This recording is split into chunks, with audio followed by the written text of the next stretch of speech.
ప్రేమతో ప్రారంభమై త్యాగంతో పూర్తయింది. మన విమోచన కోసం ఆయన చేసిన కార్యం పూర్తయింది. దేవుని యోజన నెరవేరిన క్షణం. Praise the Lord. నజరేయుడైన యేసుక్రీస్తు నామమున మీ అందరికీ వందనములు తెలుపుతూ యేసుతో ప్రయాణం అనబడిన మన యూట్యూబ్ ఛానల్కి మీ అందరినీ ఆహ్వానిస్తున్నాను. ఈరోజు ఈ వీడియోలో మనం సిలువలో పలికిన 7 మాటలలో నుండి 6వ మాటను నేర్చుకోనబోతున్నాము. ఇంతకు ముందు కూడా సిలువ సందేశాన్ని గురించి నేను చేసిన వీడియోలను మీలో ఎవరైనా చూడకపోతే ఒకసారి మన ఛానల్లోకి వెళ్ళి చూడండి. మీకు కావాల్సిన ప్రతి ఒక్క వీడియో అందులో మీకు లభ్యమవుతుంది. మరి ఇప్పుడు ఈ వీడియో స్టార్ట్ చేసే ముందు మీరంతా మన ఛానల్ని సబ్స్క్రైబ్ చేసుకుని ఈ వీడియోని లైక్ చేయండి అని చిన్న మనవి చేస్తున్నాను.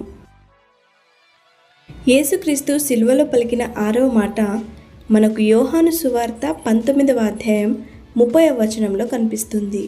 అందులో ఏం రాసి ఉందో ఇప్పుడు మనం చదువుకుందాం. యేసు ఆ చిరక పుచ్చుకొని సమాప్తమైనదని చెప్పి తల వంచి ఆత్మను అప్పగించెను.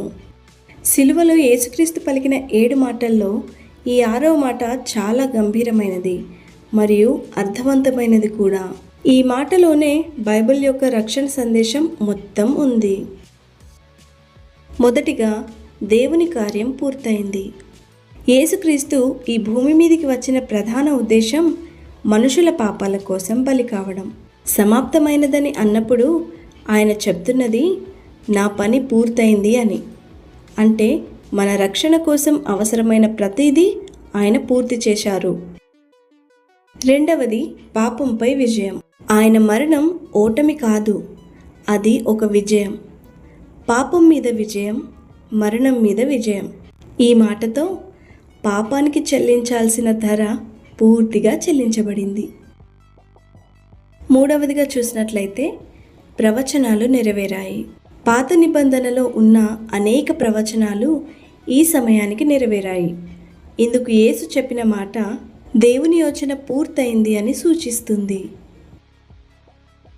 నాలుగవది మన కోసం ఆయన ప్రేమ. ఈ మాటలో యేసు ప్రేమ కనిపిస్తుంది. ఆయన తన ప్రాణాన్ని అర్పించి మనకు నిత్య జీవం ఇచ్చారు. ఇది సాధారణ మాట కాదు, ఇది ఆయన ప్రేమ. ఇంకా ఐదవది మన జీవితానికి అర్థం. ఈ మాట మనకేం చెబుతుంది? మన రక్షణ కోసం మనమేమీ చేయలేం, కానీ యేసు చేసిన పని మీద మనం విశ్వాసం ఉంచాలి. చివరిగా ఒక చిన్న మాట చెప్పి ముగించాలనుకుంటున్నాను. మనకు రక్షణ పూర్తయింది, దేవుని కార్యము పూర్తయింది. మన కోసం దేవుని ప్రేమ పూర్తిగా వ్యక్తమైంది. ఈ సందేశం ద్వారా మరియు నా వివరణ ద్వారా మీరు ఆత్మీయంగా బలపడినట్లయితే గనుక ఈ వీడియోని తప్పకుండా లైక్ చేయండి. మీరు చేసే ఒక్క లైక్ ఇతరుల వరకు ఈ వీడియోని తీసుకెళ్ళుటకు సహాయపడుతుంది. అంతేకాకుండా ఇలాంటి మరెన్నో ఆత్మీయ సందేశాలను వీడియో రూపంలో చేయుటకు మీరిచ్చే లైక్ నన్ను ఎంతగానో ప్రోత్సహిస్తుంది.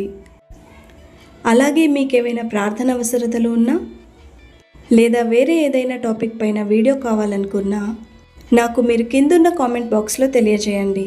మీకోసం మీకు కావాల్సిన ప్రతి ఒక్క వీడియోని చేయుటకు యేసుతో ప్రయాణం అనే ఛానల్ మీతో పాటే ఉంది. అలాగే మన ఛానల్ని సబ్స్క్రైబ్ చేసుకోవడం అసలు మర్చిపోవద్దు. Thanks for watching. May God bless you all.